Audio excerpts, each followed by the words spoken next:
السلام علیکم ورحمۃ اللہ وبرکاتہ۔ معزز ناظرین، امید کرتا ہوں کہ آپ سب خیریت سے ہوں گے۔ اللہ تعالیٰ آپ سب کو سلامت رکھے۔ یقیناً آپ ان لوگوں میں شامل ہیں جن کے بارے میں رسول اللہ صلی اللہ علیہ وسلم نے فرمایا کہ قرآن سیکھنے والے اور سکھانے والے بہترین لوگ ہیں۔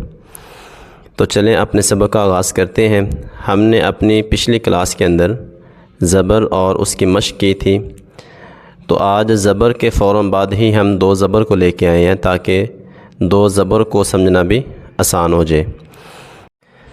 دو زبر کے بارے میں تھوڑی سی وضاحت کرنا چاہوں گا کہ دو زبر کو ہم نون تنوین بھی کہتے ہیں۔ یہ نون تنوین کی علامت ہوتی ہے دو زبر، اور دو زبر ہمیشہ لفظ کے اوپر آتی ہے۔ جب ہم نے دو زبر کو ادا کرنا ہوتا ہے تو اس کے آخر میں نون کی آواز نکلے گی، ٹھیک ہے؟ چلیں اپنے سبق کا آغاز کرتے ہیں۔ اعوذ باللہ من الشیطان الرجیم، بسم اللہ الرحمن الرحیم۔ حمزہ دو زبر، ان، الف کے اوپر جب زبر یا دو زبر، زیر یا دو زیر، پیش یا دو پیش یا جزم آ جائے تو وہ الف سے حمزہ بن جاتا ہے۔ ہم اس کو الف دو زبر ان ایسا نہیں پڑھیں گے، بلکہ ہم اس کو حمزہ دو زبر ان ایسا پڑھیں گے، ٹھیک ہے؟ اور دو زبر کے بعد جو الف آ رہا ہوتا ہے، جب ہم نے جوڑ کرنا ہوتا ہے تو ہم اس الف کو نہیں پڑھیں گے، یعنی حمزہ دو زبر الف ان ایسا جوڑ نہیں کرتے، بلکہ ہم الف کے بغیر ہی اس کو پڑھیں گے۔ اور جب ہم نے اس پہ وقف کرنا ہوتا ہے، رکنا ہوتا ہے، تو پھر ہم الف کو ادا کرتے ہیں، لیکن جوڑ کے اندر ہم الف کو نہیں پڑھیں گے۔ حمزہ دو زبر ان۔ اب ہم نے اس پہ رکنا کیسے ہے؟ ہم ایک زبر کو حمزہ کے اوپر پڑھیں گے اور دوسرے زبر کو الف سے بدل کے ہم اس کو کھینچ کے پڑھیں گے۔ تو ان سے کیا بنے گا؟ آ۔ با دو زبر بن، اور اس پہ ہم نے رکنا کیسے ہے؟ با، ٹھیک ہے؟ با کو کھینچ کے پڑھیں گے۔ تا دو زبر تن، اور رکنا کیسے ہے؟ تا۔ فا دو زبر فن۔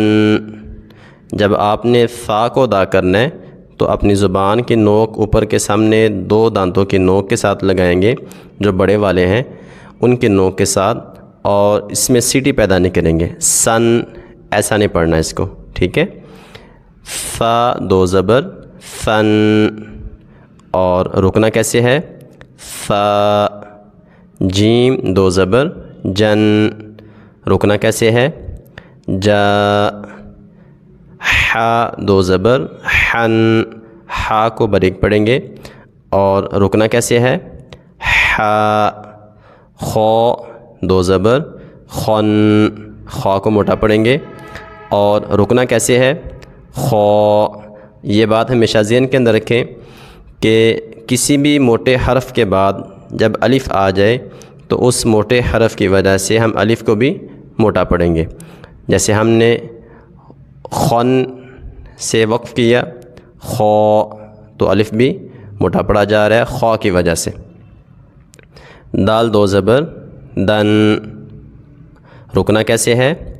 دا۔ ذال دو زبر ذن۔ جب آپ نے ذال کو ادا کرنا ہے تو اپنی زبان کی نوک کو وہیں پہ لگانا ہے جہاں پہ ہم نے فا کے وقت لگایا تھا، اور رکنا کیسے ہے؟ ذا۔ رو دو زبر رن۔ جب را کے اوپر دو زبر آ جائے، را کو موٹا پڑھتے ہیں، اور اس کا وقف کیسے کرنا ہے؟ رو۔ زا دو زبر زن، زا میں سیٹی پیدا کریں گے اور رکنا کیسے ہے؟ زا۔ سین دو زبر سن، سین کے اندر بھی سیٹی پیدا کریں گے اور رکنا کیسے ہے؟ سا۔ شین دو زبر شن، رکنا کیسے ہے؟ شا۔ صاد دو زبر صن، صاد کو موٹا پڑھیں گے اور رکنا کیسے ہے؟ صو، الف کو بھی موٹا پڑھیں گے صاد کی وجہ سے. ضاد دو زبر ظن. جب آپ نے ضاد کو ادا کرنا ہے تو اپنی زبان کی جو نوک ہے وہ سامنے دانتوں کے ساتھ نہیں لگانی، بلکہ آپ نے اپنی جو زبان کی سائیڈ ہوتی ہے نا، آپ نے اوپر کی داڑھوں کے ساتھ لگانی ہے. ٹھیک ہے، تو پھر وہاں سے ضاد صحیح طریقے سے ادا ہوگا. ضاد دو زبر ظن. رکنا کیسے ہے؟ ضا. طا دو زبر طن. جب آپ نے طا کو ادا کرنا ہے تو اپنی زبان کی نوک اوپر کے جو بڑے دانت ہیں ان کی جڑ کے ساتھ آپ لگائیں گے تو طا ادا ہوگا. ٹھیک ہے، اور طا کو موٹا پڑھیں گے. رکنا کیسے ہے؟ طا. ضا دو زبر ظن. جب آپ نے ضا کو ادا کرنا ہے تو اپنی زبان کی نوک کو وہاں پہ لگانا ہے جہاں پہ ہم نے ذال اور ثا کے وقت لگایا تھا، اور ضا کو موٹا پڑھیں گے. ظن. رکنا کیسے ہے؟ ضا. عین دو زبر عن. رکنا کیسے ہے؟ عا. غین دو زبر غن. رکنا کیسے ہے؟ غا. فا دو زبر فن. رکنا کیسے ہے؟ فا. قاف دو زبر قن. قاف کو بھی موٹا پڑھیں گے. اور رکنا کیسے ہے؟ قا. کاف دو زبر کن. رکنا کیسے ہے؟ کا.